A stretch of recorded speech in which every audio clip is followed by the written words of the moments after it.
Gracias, señora presidenta. Mire, señor consejero, como cada vez que tiene usted oportunidad pues nos dedica al partido aragonés alguna lindeza que yo creo que es totalmente injusta. No, señor consejero, y aquí el señor consejero es usted. El señor consejero es usted. Salga de la tribuna parlamentaria que ya no está ahí. Le voy a decir una cosa, con garbanzos. El partido aragonés, el mismo que estuvo gobernando con el PP, fue el mismo que gobernó con ustedes 12 años. El mismo. Y para menos dudas, además, con el mismo presidente. Fíjese usted.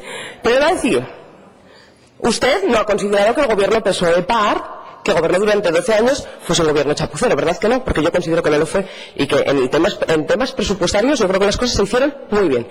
Pues mire, usted considera que el gobierno PP-PAR, usted lo considera, no yo, el gobierno PP-PAR de la legislatura anterior sí que hizo esas chapuzas. Pues mire, denominador común entre el PSOE-PAR 12 años y el PP-PAR 4 años, el PAR el mismo. Usted mismo.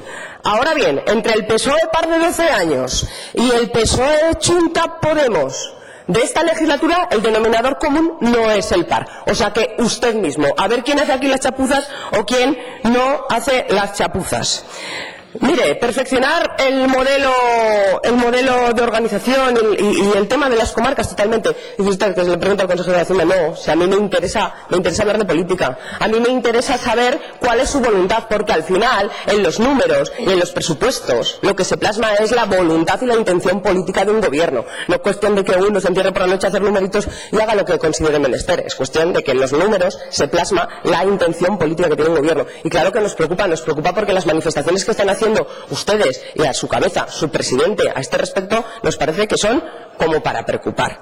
Y mire, yo le tiendo una mano, pero es que las comarcas, que están compuestas por concejales y alcaldes, también le van a tender una mano. Hable con ellas, pero hable con ellas, de verdad, que ellas son las primeras que le van a poner encima de la mesa ideas y sugerencias para perfeccionar el modelo. Pues claro que sí, porque con los años que llevan funcionando, pues puede haber cosas que son mejorables. Mire, de competencias impropias, me gustaría saber el porcentaje, que no me ha dicho, por cierto, de representación política, me gustaría saberlo. También me gustaría saber si tiene el dato del porcentaje que destinan de media las comarcas a competencias que no son impropias. Yo le diré algunos ejemplos. Pues hay comarcas, efectivamente, que hacen cosas como pagar el tema del antigranizo, que tendrían que pagarlo los municipios, pero como tienen un problema de financiación notable, pues colaboran las comarcas, o una motoniveladora, o transporte escolar en algunos casos, por la deficiencia del pago del gobierno de Aragón al transporte escolar, o transporte adaptado, o ayuda a municipios para sufragar incluso gasto corriente de facturas eléctricas, o analíticas de agua para abastecimiento, o máquinas de caminos heredadas pero que luego las mantienen. Y eso, efectivamente, son cosas que no tendrían que hacer, que no tienen en su paquete de las 8 competencias transferidas.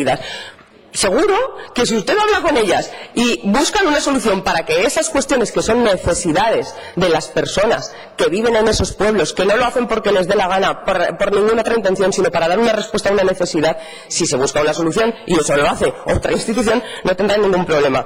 Hablen con ellas, pero para hablar de mejorar, de perfeccionar este modelo, ustedes solamente hablan de poner patas arriba a las comarcas, pero de las diputaciones no quieren decir nada. Ahora, es un poco contradictorio que ustedes hasta hace 4 días decían las diputaciones, esto es algo intocable, porque como es del Estado, tal la Constitución, tal... Oiga, en nuestro Estatuto de Autonomía y en la Ley de Racionalización también de la Administración Local se hace referencia a nuestras competencias en materia de régimen local y se nos mandata a estas Cortes hacer una ley de reordenación de competencias. Y la Ley de Reordenación de Competencias indudablemente es el primer paso para después hacer una ley de financiación. Y además es que es de lógica aplastante, si es que yo estoy convencida, porque lo hemos demostrado además en la ponencia especial en la que ustedes participaron de convidados de piedra, porque no quisieron participar, porque solo les interesaba torpedear, que llegaríamos a muchos desacuerdos. De hecho, llegamos a los acuerdos por unanimidad, porque cuando tú tienes en el frontispicio al ciudadano y lo que piensas es, a ver, este servicio, pensando en las personas, en el ciudadano, ¿quién lo puede prestar mejor? Pues la institución que pensemos que mejor lo puede prestar, en algunos casos el municipio, en otros casos la comarca, en otros casos puede ser pues la diputación que no es prestadora de servicios, pero para una competencia determinada, una responsabilidad, o puede ser la comunidad autónoma. Y seguro que se llega a muchos acuerdos. Pero eso, ¿a usted qué le parece? ¿Y por qué no hablamos de las diputaciones? Que también podemos, claro que tenemos competencias para hablar de lo que hacen o dejan de hacer las diputaciones. ¿Qué le parece que la Diputación Provincial de Zaragoza contribuya a pagar sueldos a los alcaldes? ¿Y en la de Teruel? ¿Y la de Huesca? ¿Eso le parece que eso es una competencia propia de la Diputación? ¿O que desarrollen competencias en turismo, en cultura, etcétera? ¿De eso no podemos hablar? Vamos a hablar de todo. No demonicemos una institución frente a otras. Y yo de verdad, entendiendo que tenemos que buscar la mejor solución y que tienen que tener la financiación suficiente, es decir, pensar en el ciudadano, quién presta ese mejor servicio, darle la competencia a esa administración y dotarla de financiación. No veamos tantos fantasmas donde no los hay, porque lo que se encontrarán en el territorio y en las comarcas es mucha gente que quiere a sus pueblos y que hace las cosas lo mejor que puede para responder a sus vecinos. Gracias, señora diputada. Señor consejero, tiene la